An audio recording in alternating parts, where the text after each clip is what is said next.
This is Dr. K. Akil, Professor and Head, Department of Civil Engineering of Hindustan College of Engineering and Technology, Coimbatore. This presentation is about non-destructive testing of concrete, and the method that will be discussed here is surface hardness test.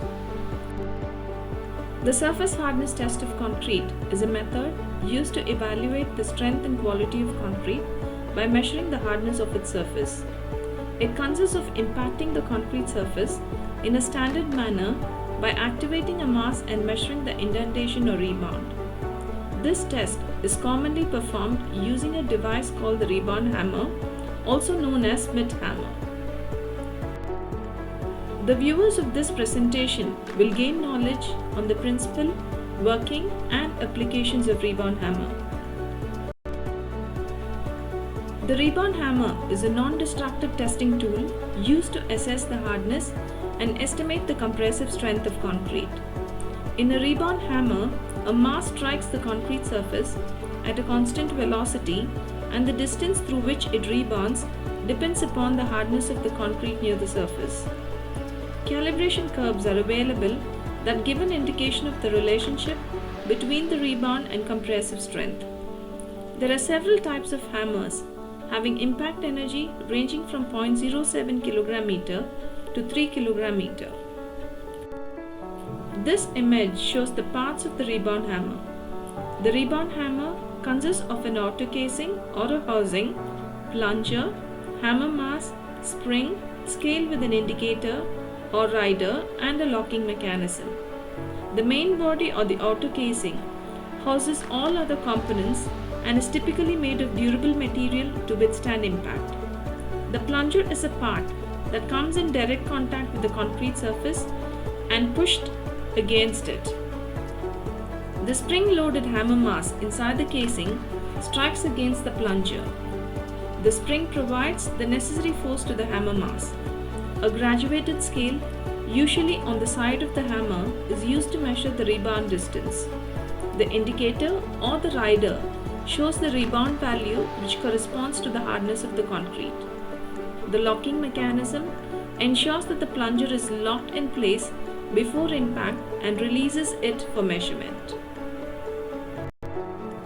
The main objective of rebound hammer tests are to know the compressive strength of concrete by relating the rebound index and the compressive strength, to determine the uniformity of the concrete, to check the quality of concrete based on standard specifications, and to relate one or more concrete elements with others in terms of the quality of concrete.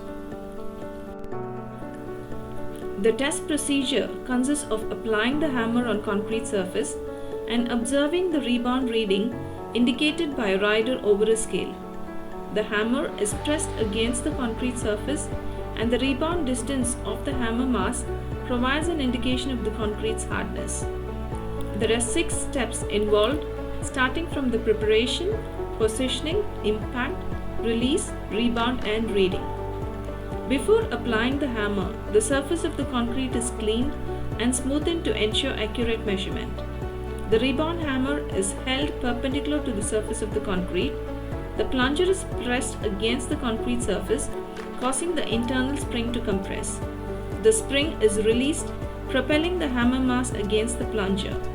The hammer mass rebounds off the plunger, and the distance of this rebound is measured. The rebound value is read from the scale. This value is indicative of the surface hardness of the concrete, which correlates with its compressive strength. A minimum of 10 readings is compared, and each reading should not differ by more than 7 units. The average of the remaining readings is determined for evaluating the strength. If more than 2 readings differ from the average by 7 units, then the entire set of readings are taken again. These are some of the points to be observed in rebound hammer test. The concrete surface should be smooth, clean, and dry. Any loose particles should be rubbed off from the concrete surface with a grinding wheel or stone before hammer testing. Rebound hammer tests should not be conducted on rough surfaces as a result of incomplete compaction, loss of grout, spalled or tooled concrete surface. The point of impact of rebound hammer on concrete surface should be at least 20 mm away from the edge of the shape discontinuity. Calibration curves on rebound hammer help in interpreting the rebound numbers obtained from the rebound hammer test. These curves correlate the rebound number and index of surface hardness with the compressive strength of the concrete. There are 3 curves for 3 different positions of rebound hammer. The rebound hammer can be used in 3 different positions: horizontal position, vertical downward position, and vertical upward position. In horizontal position, the hammer is held horizontally and used on vertical surfaces such as walls or columns. In vertical downward position, the hammer is used on horizontal surfaces with the plunger pointing downwards such as floors or slabs. And in vertical upward position, the hammer is used on horizontal surfaces with the plunger pointing upwards such as the underside of slabs or beams. This slide shows the quality of concrete based on the average rebound number. If the value is greater than 40, it indicates very good hard layer. Between 30 to 40, it is good layer. Between 20 to 30, it is fair. Less than 20 is poor concrete, and 0 indicates delaminated concrete. There are several factors influencing the reading, such as size and age of concrete, surface texture, concrete mix characteristics, stress state and temperature, carbonation level in concrete, and moisture content. The applications of rebound hammer include quality control, condition assessment, and comparative analysis.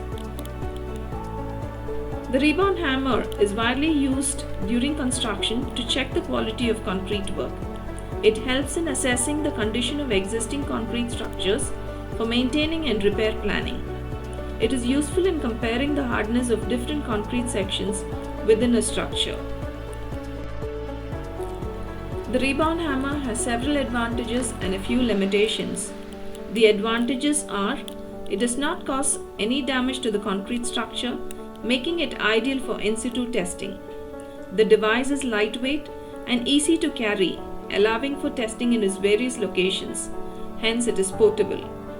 It provides immediate results, allowing for quick assessment and decision making. It is simple in operation and does not require extensive training or specialized knowledge. Hence, it is very easy to use. Compared to other methods of testing concrete strength, the rebound hammer is relatively inexpensive. It is commonly used and recognized method for preliminary assessment of concrete quality. Hence, it is widely accepted. The limitations are surface condition sensitivity, limited depth assessment, calibration is required, and empirical correlations. The accuracy of the test can be affected by surface conditions such as roughness, moisture, and carbonation. It only provides information about the surface hardness and not the internal quality of concrete.